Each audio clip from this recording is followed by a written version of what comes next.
What's going on, everybody? We're back again. I'm going to give you a little video here on the Blue Rock channel. Something that has been an absolute craze the past couple years.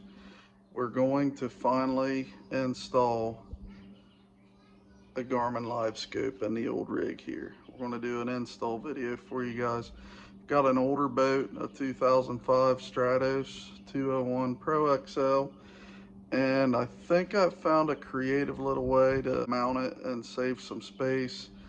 I've got a exclusive lithium battery to run it off of, and I've got a little on-off switch. So I'm going to just kind of go along here with the install. May take a couple evenings, but we'll get to it here and we'll try to document it, maybe help some of you guys.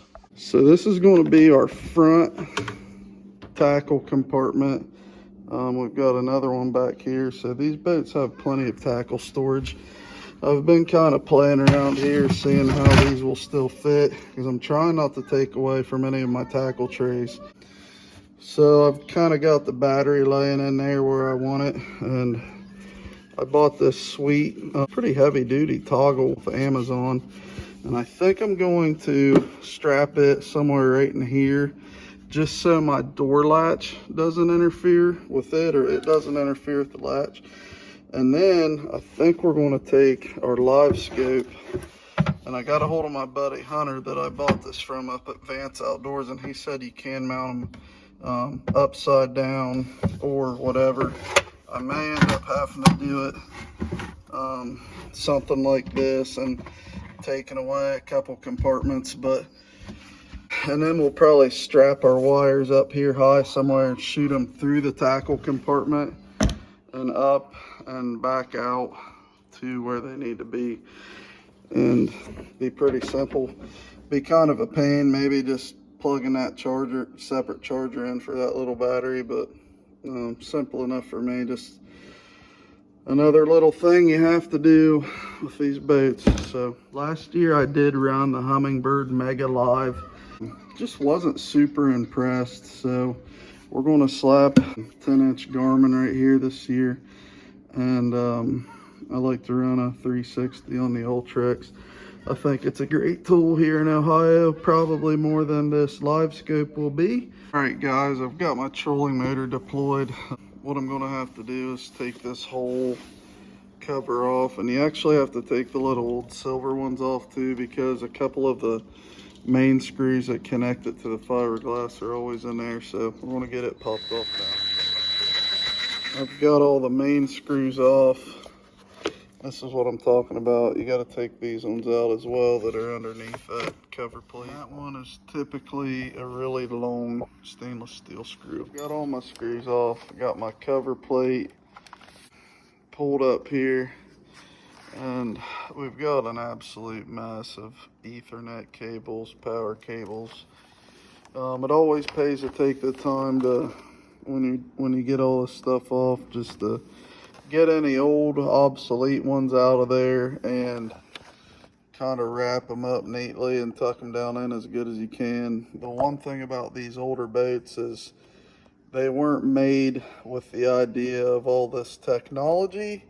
So there's not a ton of extra place to tuck your wires. So that looks really bad, but it's really just an Ethernet cord that's way longer than I needed, and I think it was all I had. So yeah, I don't know what that dude is, but get some tape on that and kind of figure out what everything is here. And so I pulled out one cord I don't need anymore that was going to my Humminbird Mega Live Ethernet cable and a dongle. So I am going to be able to use this because I'm going to be flush mounting a 12-inch Helix SI right here. So we're going to do that in the next video. A couple days later here, the idea I have, I think I'm going to set this battery, which is going to supposedly run the unit and the Livescope for at least 8 hours on a full charge.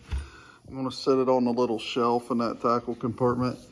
And then I bought some aluminum. I'm going to make a little kind of, I don't know what you would call it, security rail and strap it to the wall with that. So we'll see how that looks. Okay, so I just finished this little dude with the bench vise. I'm going to cut it probably about right there where my thumb is. And what this is going to do is screw it that into the wall and screw it that into the wall. Probably set some type of gasket material under it, and hopefully that'll keep her locked in there in the compartment. So, had an old mold here, some rubber gasket material. You want to set it on that before I secure it to the wall. Just, it's not going to do much, but it's better than sitting on solid plastic. I may even shim some more rubber. I got to catch up with you here. Sorry, I kind of lost track. So, simplest way, we're going to give up a storage compartment, but I mounted the Livescope unit right there. Battery's still right here. I'm going to mount that on-off switch there.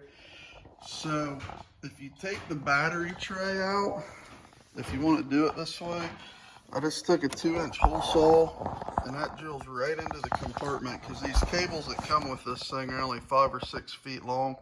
So if you don't want to have to buy a bunch of extra network and power cables, that's the way to go. We've got the Livescope kind of roughed in. I've just got it inside my little organizer there, just hanging.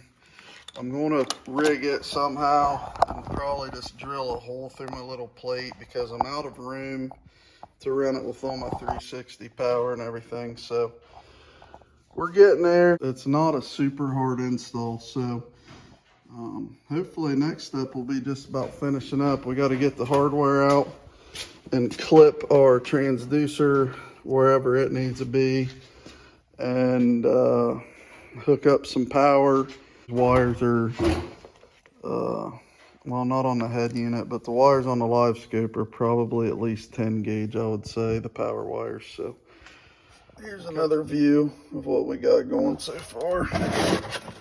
This will just probably connect into this. It's just an on-off, and that'll connect another wire to the battery. We've got our Livescope box installed, and the wire's like roughed in. This is going clear up to the transducer on the end of the trolling motor. This is a network cable.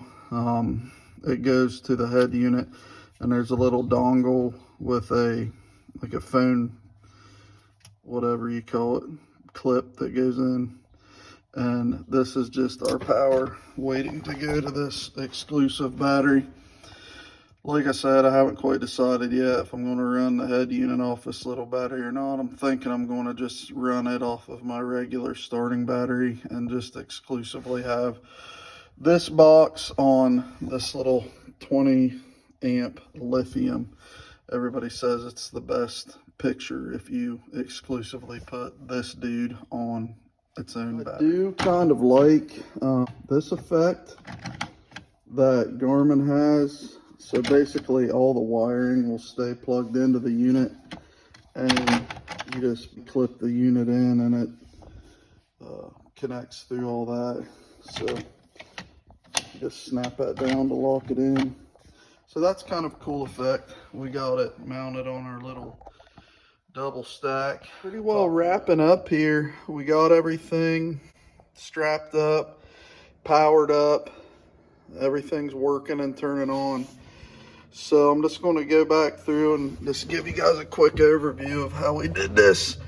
And remember, like I said, kind of did this video because we've got an older boat here. Sometimes it's hard to figure out where to put some of these new electronics. So this haul is a 2005 Stratos 201 Pro XL. We'll start with our battery. This little, I think it's a 20 amp hour amped outdoors lithium battery. Cool little battery, because something we're going to have to do is charge it separately. So like when we're, you know, the evening or whatever, I'll just have to plug a separate little charger into that. But we can leave that plugged in, and it's got a double prong system. So our unit and our Livescope is still going to be on there, so you don't have to really take anything on or off of the battery. What we did here was installed a power on off toggle, just screwed it down to the side of the rod locker. Works pretty cool. Supposed to be waterproof, probably isn't completely, just because I left the side caps off. And then if you can see up through there, there was already a small hole that comes out like right under the trolling motor pedal. So I took a 2-inch hole saw and just cut it out a little bigger, because some of these connectors are pretty big, especially the one coming from the transducer. Took out the recessed pedal. It was really easy to work all that through. Run the power wire, the network, and the transducer wire from the actual Livescope transducer. Sacrificed two tackle trays here. It just seemed like the best place to mount it. There isn't really room to screw anything down up in there, and the sides, I just didn't want to bend the wires that sharply. These things here, forget exactly what they're called, but they're supposedly really important to put on your cables to keep down the interference and static and all that stuff. So there's kind of how we mounted all of that. Just pretty simple. Battery on off, got the power going to the battery, and then black wire, or the power is going through the switch, and black wire just going directly to the battery. And again, this may not be like the most recommended way to mount this, but I'm just showing you guys so maybe you can make use of this video. As for the unit, I just have a simple double stack mount. I can't even remember the brand of it, but worked out pretty well. I'll go around and show you. I guess it's a good place to maybe show you where we mounted the Livescope transducer. This left a little slack, and what I ended up doing was basically connecting it clear down with my trolling motor steering cable. It just seemed like the best way to do it. And you get all these wires up here, you got a mess. I have my 360 wiring stuff comes out of a hole, and I didn't have any more room, so I had to run this with the cable and do something else back here. Just made this little custom plate, and the transducer connector is really big, so we ran it and the power cable for the unit just right through that little cover plate, which originally was just an old fish finder. Show you another look from the back side. Pretty simple on the unit, just a power cable and a network cable. Transducer goes directly to the box. That's just a mess down there. It's as organized as it can be for what it is. And just one more look at how we did the cable. And like I said, it just is strapped to the trolling motor cable all the way down and goes in the little custom hole we made. So it's a working man setup, nothing too crazy, but that's how we did it on this old Stratos, and hopefully it'll help you guys. If you have any questions, feel free to ask in the comments. Next video, we're going to make some custom brackets and mount a 12-inch helix side image in the dash of this 201 Pro XL. So subscribe and we'll show you how to do it. Thanks guys.